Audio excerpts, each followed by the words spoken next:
1 Samuel, capítulo 15, do versículo 1 em diante. Diz assim a palavra de Deus: Disse Samuel a Saul: Enviou-me o Senhor a ungir-te rei sobre o seu povo, sobre Israel. Atenta, pois, agora às palavras do Senhor. Assim diz o Senhor dos exércitos: Castigarei a Amaleque pelo que fez a Israel, ter se oposto a Israel no caminho quando este subia do Egito. Vai, pois, agora e fere a Amaleque, e destrói totalmente a tudo o que tiver, e nada lhe poupes. Porém matarás homem e mulher, meninos e crianças de peito, bois e ovelhas, camelos e jumentos. Saul convocou o povo e os contou em Telaim, 200.000 homens de pé e 10.000 homens de Judá.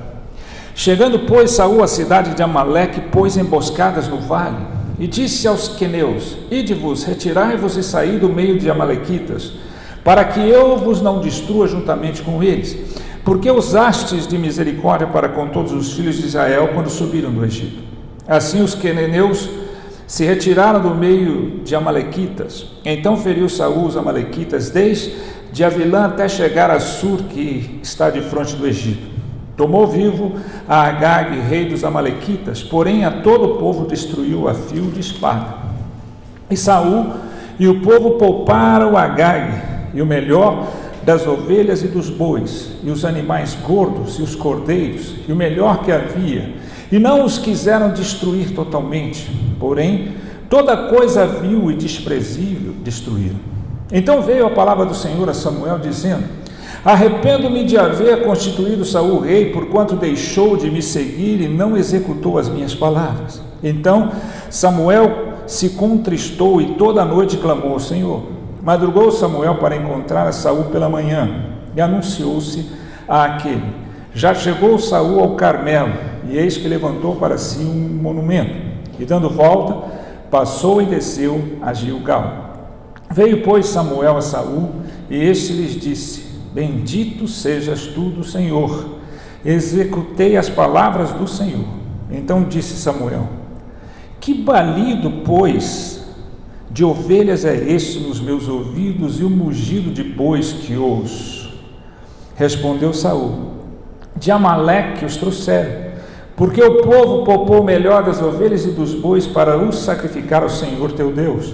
O resto, porém, destruímos totalmente. Então disse Samuel a Saul: Espera, e te declararei o que o Senhor me disse essa noite. Respondeu-lhe Saul: Fala. Prosseguiu Samuel: Porventura, sendo tu pequeno aos teus olhos, não foste por cabeça das tribos de Israel, e não te ungiu o Senhor rei sobre ele?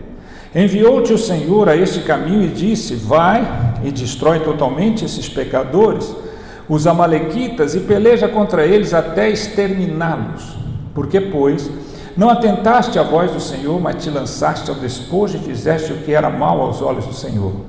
Então disse Saul a Samuel: Pelo contrário, dei ouvidos à voz do Senhor, e segui o caminho pelo qual o Senhor me enviou, e trouxe a Agag, rei de Amaleque, os amalequitas, os destruí totalmente. Mas o povo tomou do despojo ovelhas e bois, o melhor do designado à destruição, para oferecer ao Senhor teu Deus em Gilgal. Porém Samuel disse: Tem porventura o Senhor tanto prazer em holocaustos e sacrifícios, quanto em que se obedeça a sua palavra?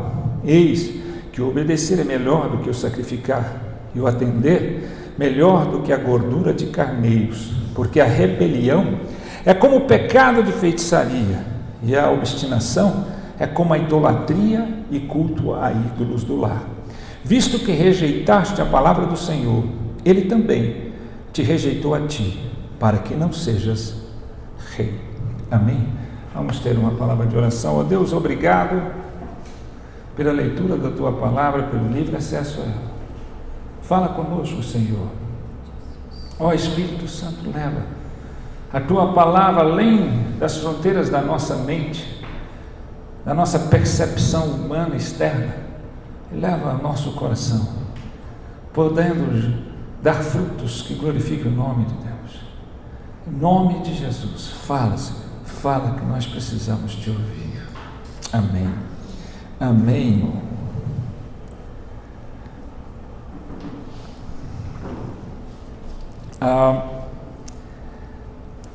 Todo crente, todo cristão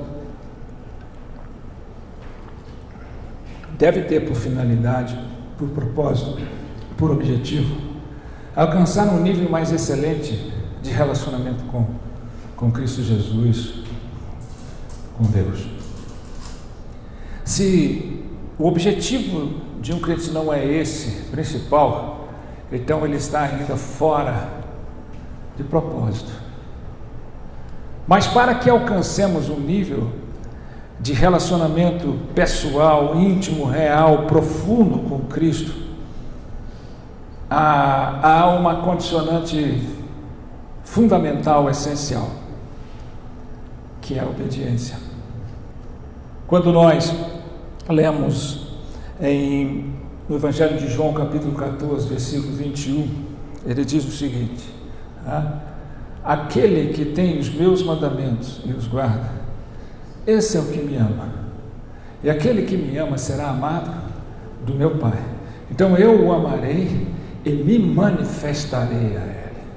Veja que tudo para chegar a esse nível de ter uma intimidade e uma revelação mais pura, mais profunda de Cristo, você tem que começar obedecendo. A evidência do seu amor por Cristo é a obediência. Isso é claro, mas como a gente vive um divórcio daquela consciência, daquele valor confessional das nossas vidas com o valor funcional, ou seja, a prática dela, nós precisamos cada dia mais trazer para perto essas duas coisas, para que eu não fique tão distante aquilo que conscientemente eu sei, conscientemente eu confesso, daquilo que eu pratico. Então a obediência, sim, de fato, ela é essencial. Sem ela eu jamais vou alcançar um nível de excelência no meu relacionamento com Deus. Esse texto é um texto bastante conhecido e mostra para a gente, o que é a obediência para Deus.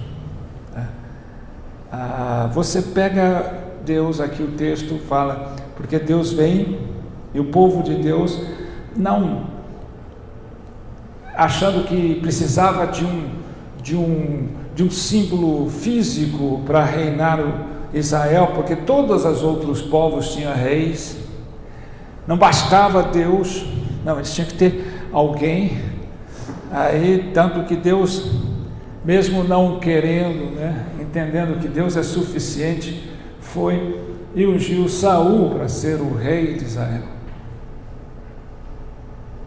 Deu a ele o privilégio de ser o rei de Israel e deu uma ordem para ele, para que ele juntasse todo o exército de Israel e exterminasse totalmente os amalequitas da face da terra. Lembrando que no deserto, quando eles saíram do Egito, Deus tirou o povo do Egito, eles atravessaram o Mar Vermelho, entraram no deserto. Quem mais foi contra eles foram os amalequitas, que foram lutar contra o povo de Deus, e havia uma promessa de extermínio desse povo da terra. E Amaleque, segundo algumas traduções do hebraico, significa filhos da carne. A ordem, por mais que pareça para muita gente, aí vem aquela questão de colocar Deus no banco dos réus, uma teodiceia, ou seja, quando você coloca Deus no banco dos réus para questionar Deus, como Deus manda exterminar crianças mamando no peito, mulheres, e manda exterminar tudo. Não questione Deus, não questione o que Deus manda. Deus falou: extermina todos, inclusive todos os bois, ovelhas, e todos os animais, extermina todo da face da terra. Essa foi a ordem de Deus. Por mais estranha que pareça, há aqueles que tentam fazer a sua imagem de Deus e achar que Deus não é justo, não é bondoso, não é isso, não é aquilo, né? Porque muitas vezes a gente começa a colocar Deus segundo o que a gente pensa, segundo a nossa conveniência. Deus não faz negócio com o pecado. Deus não faz concessão como político. Deus é verdade. Deus é amor. Deus é justiça. Deus é sabedoria. Os atributos de Deus jamais podem ser questionados. E por mais estranho que seja, Saul tinha que obedecer. Veja que Saul levantou um exército de 200.000 homens, depois mais 10.000 homens de Judá. Então isso pressupõe que o povo ali que eles iam derrotar eram de dezenas e dezenas e dezenas de milhares. Alguns estudos podem até falar em milhões, exterminados. E aí o que faz Saul, né? Ele pega a ordem, foi bem clara, mas Saul pega e poupa a vida do rei e de alguns dos melhores animais, dos melhores despojos. Ou seja, ele não obedeceu de fato o que Deus mandou. Aí você pode, mas era só um. Ele obedeceu quase tudo, ele matou todo mundo. Quando ele é questionado, chega o profeta Samuel e disse: mas eu só deixei o rei alguns animais para sacrificar a Deus, para fazer um holocausto. O tema que a gente não pode deixar de dizer é que, para Deus, obediência parcial é desobediência total. Deus não negocia seus mandamentos. Deus não flexibiliza os seus mandamentos pela conveniência dos homens. Ou você obedece, ou você não obedece. Nós cantamos mesmo sendo aquilo que não queremos. Então, você pode obedecer 99% daquilo que Deus te mandou fazer, e você continuará desobedecendo se você deixar aquele 1% sem obediência. Não existe meia obediência para Deus. Ou obedece ou desobedece. Essa não tem negócio para Deus. Saul fez aparentemente tudo. Qualquer um que começa a tentar racionalizar Deus, mas espera aí, chegou tão perto, fez quase tudo certinho, dá uma chance. Às vezes a gente se esquece que nós estamos falando com Deus que é perfeito, soberano, e Ele não negocia seus valores.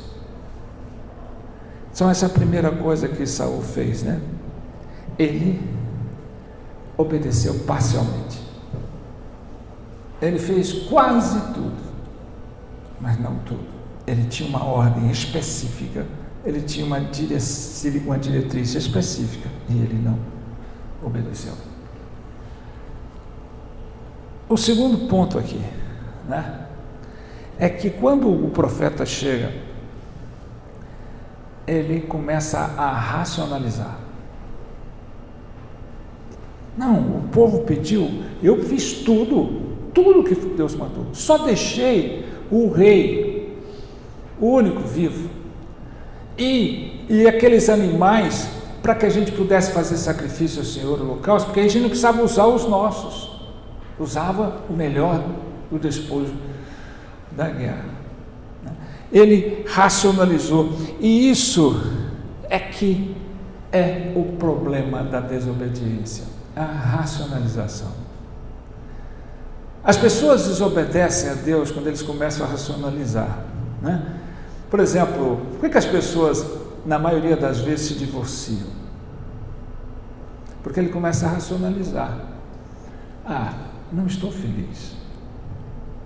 Não sei se era isso que eu queria. Essa não é a esposa que eu quero. Esse não é o esposo que eu quero. Talvez eu seria mais feliz se eu abandonasse. Se eu tivesse a minha liberdade, eu ia construir o meu sonho. Eu preciso ser feliz. Eu não estou sendo feliz. Eu acho que Deus não quer que eu viva assim. Por que as pessoas têm dificuldade em obedecer a Deus nos seus dízimos, têm dificuldade de obedecer a Deus nas suas posturas, nas suas escolhas? Quantas vezes nós erramos? Porque você fica racionalizando. Deus não te perguntou para quê, por onde. A gente fica tentando dar, por que você tem que fazer isso? Não. Deus não disse para Saul, olha, faz isso, eu vou te explicar por que eu quero assim. Deus não precisa dar explicações. Mas a gente quer explicações porque a gente racionaliza. Mas por que eu tenho, por exemplo, que pegar uma parte do meu salário que eu suei para ganhar e dar para pastor, para a igreja? Você não está dando para pastor, para a igreja, você está obedecendo a Deus. Você está reconhecendo que é dele. E eu falo isso com muita propriedade, eu não quero enfiar, porque eu sei que, como foi bem falado aqui, é o Espírito Santo que convence. É a palavra de Deus que precisa penetrar no seu coração. Não, mas eu quero administrar do meu jeito. Eu não acho isso justo. Eu não acho assim, eu começo a racionalizar. Por que as pessoas, por exemplo, fazem escolhas erradas? Porque elas começam a racionalizar, em vez de obedecer aquilo que Deus faz. Olha, quando você for escolher alguém para você casar, olha, segundo o que a Bíblia diz. Não. Aí eu começo a racionalizar. Não, mas a Bíblia pode estar errada. Mas a pessoa pode mudar. Quando você faz uma escolha de negócio, você não vai orar para Deus e perguntar, você faz do jeito que você quer e você racionaliza. Eu sei fazer isso, eu já tenho experiência para aquilo, eu acho que assim vai dar certo, o outro deu certo, eu sei que se eu fizer, Deus vai me abençoar. E assim tudo que a gente faz, ao invés de obedecer o que Deus diz, a gente racionaliza. Não é tão bem assim. Por que eu não posso fazer isso? Por que eu não posso fazer de outra forma? Eu acho que se eu fizer dessa forma, vai ser muito mais agradável para Deus. Ao invés de eu fazer o que Deus está me mandando agora, eu vou esperar um pouquinho, vou fazer aqui, vou investir aqui, vou fazer aquilo ali, vou tomar uma conta, depois eu volto e faço o que Deus quer, muito melhor. Olha a racionalização aumentando. E aí a gente não obedece a Deus. A gente racionaliza o tempo todo. Racionalizando. Dando as nossas desculpas, dando as nossas justificativas, achando que nós somos mais inteligentes do que Deus e de alguma forma achando que Deus errou e eu vou convencê-lo de que eu estou certo. Racionalização. Foi isso que Saul fez. Não, por que eu tenho que matar todo mundo? Se eu pegar o rei deles, eu vou talvez ter o cara na minha mão. Eu vou fazer do meu jeito, eu vou mandar ele fazer o que eu quero. A ordem foi exterminar. Mas não pega nada. Não, mas se eu pegar aqui, ao invés da gente gastar os nossos animais, sacrificar os nossos melhores, vamos sacrificar um dos inimigos. Deus não está fazendo a conta direito. Eu vou ensinar para Deus como administra uma vida. Eu vou ensinar para Deus como constrói um lar. Eu vou ensinar para... É isso que a gente faz com a racionalização. Eu vou ensinar para Deus que eu faço do meu jeito e o meu jeito é melhor. Saul fez isso. O mais interessante é que quando Samuel falou para ele o que Deus falou, porque Samuel chegou e mente, né? Porque a pior mentira é aquela que nós contamos para nós mesmos. Eu fiz tudo que Deus mandou. E aí Samuel falou: então que barulho é esse que eu estou ouvindo? Ah, isso aí foi porque eu fiz assim. Aí Samuel disse: então eu vou te dizer o que Deus mandou. Deus não te colocou aqui, né? Deus não falou para você destruir totalmente os pecadores, mas você não fez. Não, peraí, eu fiz tudo direitinho. Eu fiz tudo que ele mandou, matei todo mundo. Mas só deixei isso, porque eu e o povo achamos assim, que seria melhor. Ou seja, estou mostrando para Deus que eu sei mais do que Ele, que eu posso mais do que Ele. Deus não é meu Deus, Deus é meu garçom, meu servo. Olha o que Samuel disse, né, para ele, né? Porventura o Senhor tem tanto prazer em holocausto e sacrifício quanto quem se obedeça à sua palavra? Isso dizendo para os hebreus que todo ano tinham que fazer os holocaustos, sacrifícios para limpar, purificar os pecados. Porventura Deus tem mais prazer em holocausto e sacrifício do que se obedeça à sua palavra? E ele continua: eis que obedecer é melhor do que o sacrificar, e o atender é melhor do que a gordura de carneiros. Porque a rebelião é como pecado de feitiçaria, a obstinação é como idolatria e culto a ídolos no lar. Olha só, isso é muito interessante. Porque ele falou que a rebelião é como uma feitiçaria. Veja que feitiçaria é um dos pecados mais abomináveis para Deus. Ele comparou os dois. O que é rebelar-se contra Deus? É quando você questiona Deus uma, duas vezes e continua questionando. Ou seja, quando você se rebela é quando você diz, né? Quando a gente diz assim que Deus só responde a mesma pergunta duas vezes, que na terceira é rebelião, é rebeldia. Ou seja, você não quer fazer o que Deus quer fazer, está te mandando fazer. Lembra da passagem de Jesus no Evangelho que diz que o pai pegou, chamou o filho, falou: vai lá para apacentar as ovelhas. Ele disse: eu vou, mas não foi. E o outro disse: eu não vou, mas foi. Qual desses foi justificado? Aquele que não queria ir, mas obedeceu. Não aquele que disse que obedecia, mas não foi. Rebelião é isso, é você insistir de que você ainda questiona Deus. Deus manda, mas você não quer. A rebelião é: meu coração não quer atender o que Deus está mandando. E ele compara a feitiçaria. Feitiçaria, né, é tentar imitar a Deus usando outra fonte. Lembra quando Moisés foi lá diante do faraó, ele fez com que seu cajado virasse cobra. Aí os magos feiticeiros de faraó também transformaram o cajado em cobra, mas a cobra de Moisés engoliu a deles.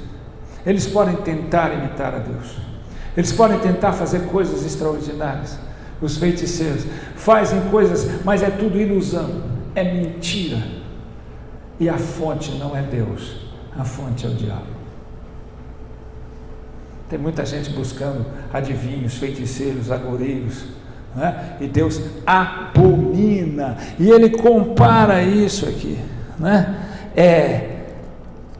Se, por exemplo, o pecado imperdoável na Bíblia é a blasfêmia contra o Espírito Santo, ou seja, dar ao diabo aquilo que é de Deus, no linguajar mais popular. Mas a feitiçaria é tentar dar a Deus o que é do diabo. Tem muita gente fazendo estrepulia até dentro da igreja, que mais simboliza feitiçaria do que dom do Espírito. Outra coisa que ele compara a obstinação à idolatria. E um dos pecados mais abomináveis para Deus é a idolatria. Seja de gente morta, seja de gente viva, seja de coisa, de qualquer coisa, que ocupe o centro do seu coração. Muitas vezes a gente é idólatra de pessoas, é idólatra de coisas, e Deus abomina. E Ele compara, né, a obstinação à idolatria. E o que é obstinação? O obstinado é sempre um idólatra. Por quê? Porque ele é aquele que insiste e não desiste, mas não desiste facilmente daquilo que ele quer ou daquilo que ele pensa, da sua opinião. Ele ouve, mas ele insiste, ele é obstinado, ele não desiste de manter a sua opinião. Seu coração é duro, teimoso, inflexível.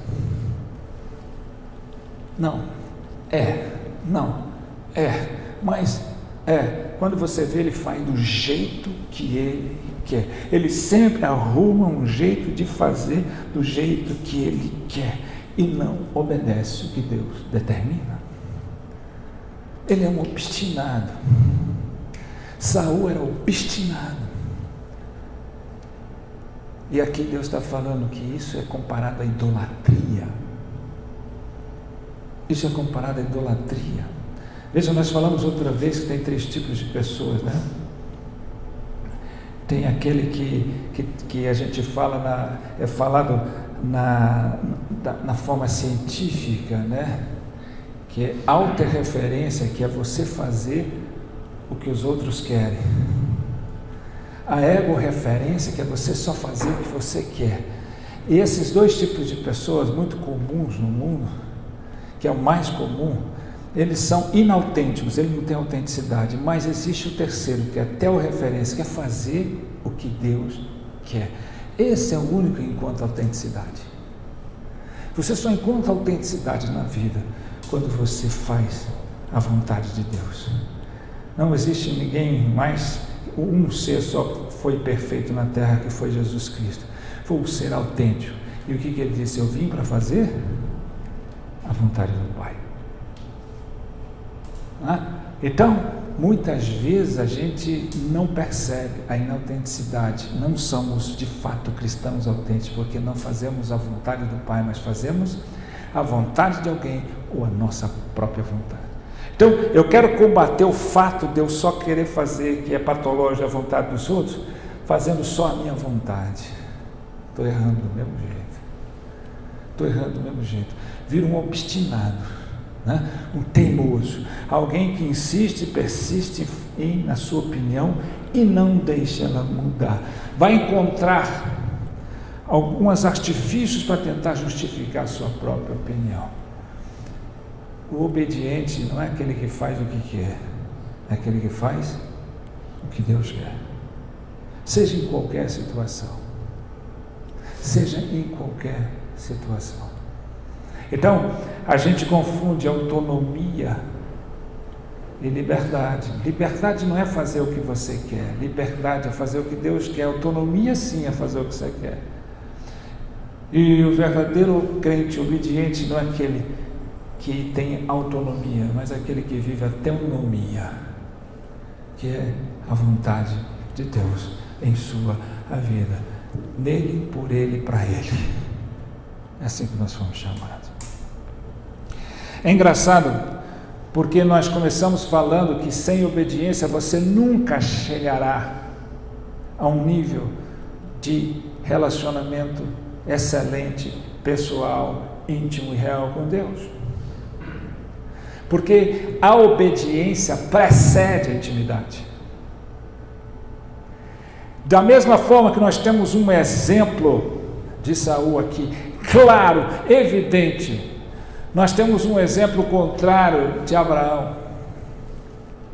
Abraão, em Gênesis no capítulo 22, quando ele é chamado à prova, Deus chega para ele e diz o quê? Abraão, pega o teu filho, o teu único filho, a quem tu amas, e sacrifica-o a mim. Eu não sei se na sua Bíblia tem alguma coisa dizendo isso, na minha não tem. Que Abraão questionou, que Abraão racionalizou, que Abraão ponderou, que Abraão discutiu, que Abraão suplicou, a única coisa que ele fez foi o quê? Ele obedeceu. Ele pegou Isaac, colocou ele no animal, mas ele e mais 2 dos seus funcionários, vamos dizer assim, e andou 3 dias até o Monte Moriá, para subir o monte da provação, para sacrificar o seu filho. Independente do pedido, independente dele ter a percepção de que Deus não é Deus de deuses pagãos que sacrificam gente, independente dele entender que pela fé Deus pode ressuscitar o morto, ele foi sacrificar até o fim, obediente. Isaac, que não era uma criança, mas já era um jovem, adolescente, porque ele carregou a lenha, o fogo, ele carregou as coisas, ele dizia para o pai: pai, está aqui tudo. Ele já sabia, ele já participara de muitos holocaustos, está aqui o fogo, a lenha, está o cutelo, mas cadê o cordeiro? E o pai disse: não preocupe, Deus proverá. Mas aí que está, subiram para colocar Isaac para sacrifício, ele teve que deitá-lo no altar do sacrifício, e ele chegou imolado. Isaac poderia responder: opa, peraí, o que está acontecendo? O que o senhor vai fazer? Peraí, o que é isso? O senhor vai me sacrificar? Isaac não falou nada. Da mesma forma que Abraão obedeceu a Deus, Isaac obedeceu o pai.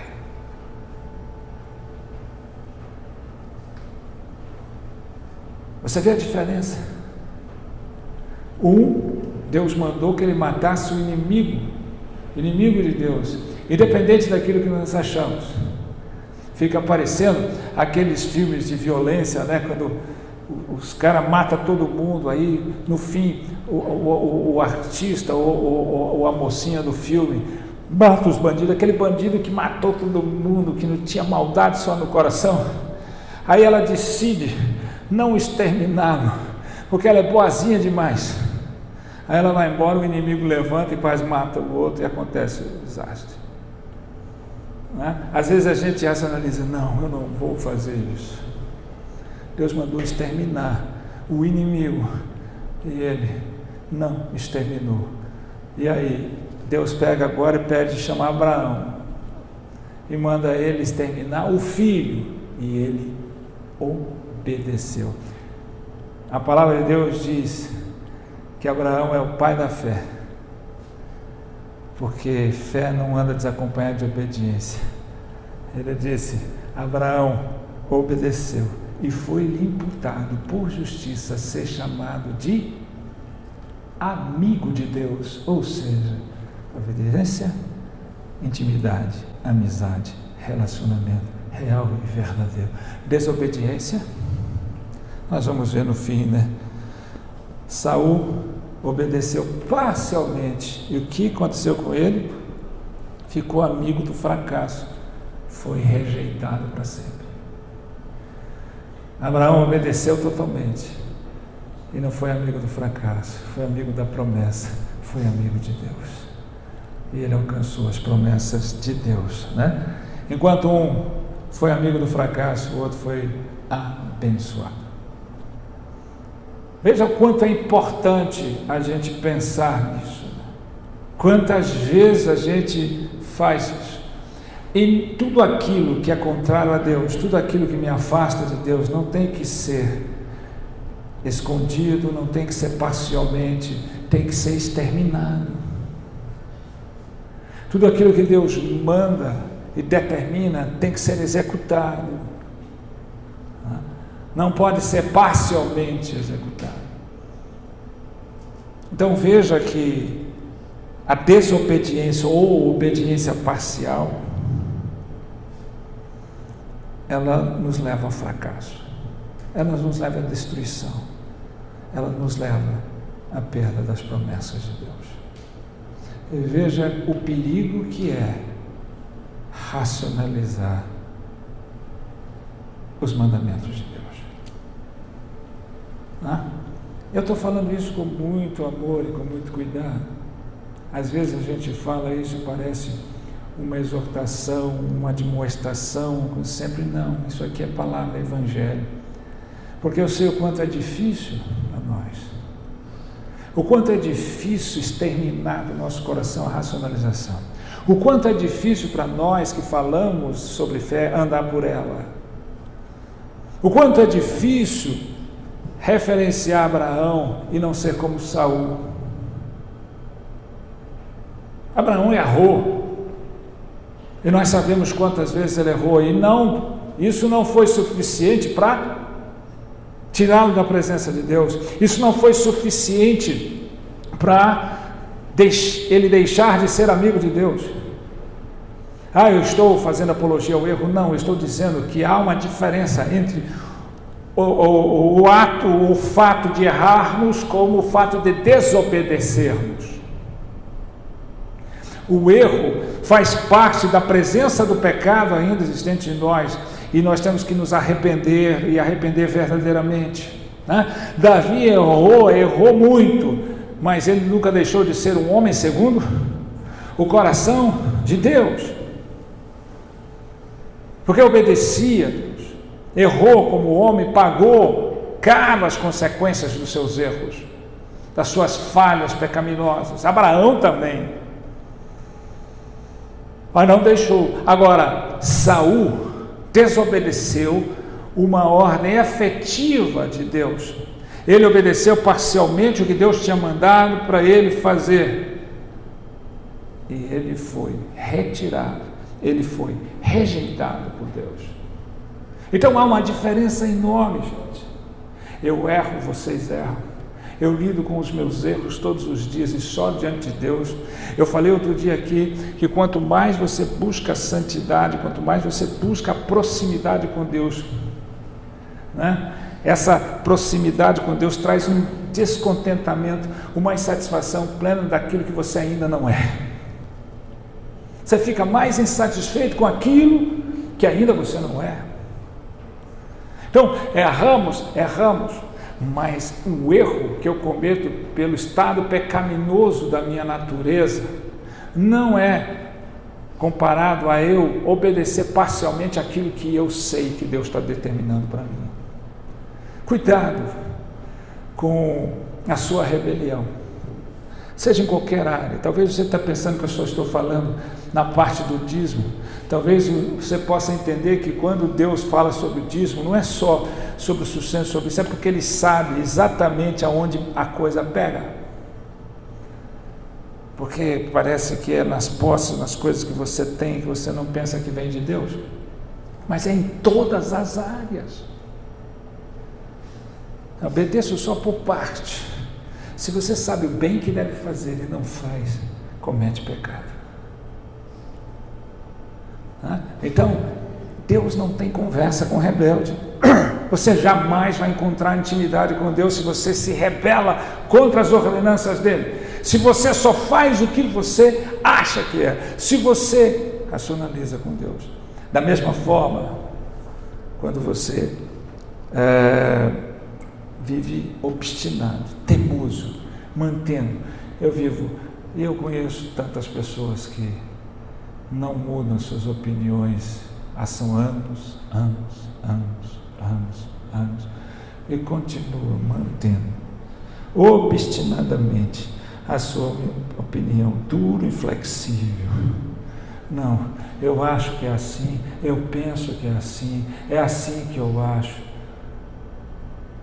E Deus compara isso aí à idolatria. Está aí uma mensagem para nós, né? A obediência parcial é desobediência total, e o desobediente, ele é rejeitado por Deus, mas o obediente, ele adentra a um nível cada dia mais profundo de intimidade e de relacionamento com Deus. O que você quer? Aonde você quer chegar? Naquela questão, né?